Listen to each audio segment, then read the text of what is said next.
দেখো, লাল সালাম তো আমরা সবসময় বলবো। মানুষ যদি আমাদের ভোট দেন তাহলে তাদের কথা আমরা পার্লামেন্টে গিয়ে বলবো, মানুষ যদি আমাদের ভোট না দেন তাহলে তাদের কথা আমরা মাঠে ময়দানে কলে কারখানায় বলবো।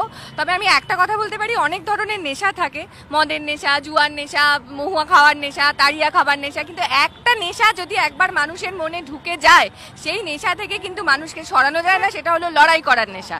পশ্চিমবঙ্গের মানুষের মধ্যে, আমার মধ্যে, তোমার মধ্যে, সবার মধ্যে এখন একটা লড়াই করার নেশা তৈরি হয়েছে।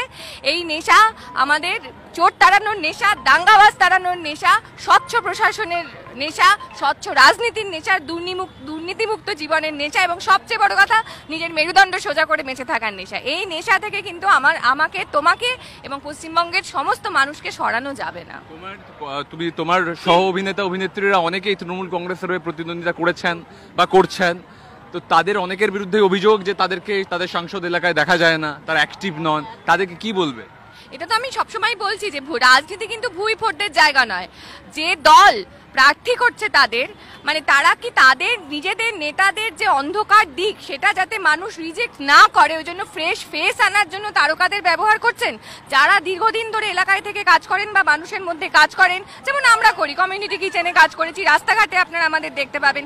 তারা রাজনীতিতে এলে, সেই তারকারা বা সেই অভিনেতারা রাজনীতিতে এলে আমাদের কোনো সমস্যা নেই, কিন্তু ভুঁই ফোড়রা যাদের প্রার্থী হওয়ার আগের দিন অবধি রাস্তাঘাটে দেখা যায় না, তারা যদি হঠাৎ করে প্রার্থী হন, তারা প্রার্থী হতেই পারেন, কিন্তু যে দল তাদের প্রার্থী করছে আমার তাদের কাছে প্রশ্ন, যে নেতৃত্ব তাদের প্রার্থী করছেন আমার তাদের কাছে প্রশ্ন, যে আপনার দলের যারা রাজনীতিবিদ, আপনার দলের যারা নেতা, তারা তাদের জীবন, তাদের মানে পপুলারিটিকে এতটাই অন্ধকারাচ্ছন্ন যে সেটাকে আড়াল করার জন্য আপনাকে তারকাকে ব্যবহার করতে হচ্ছে।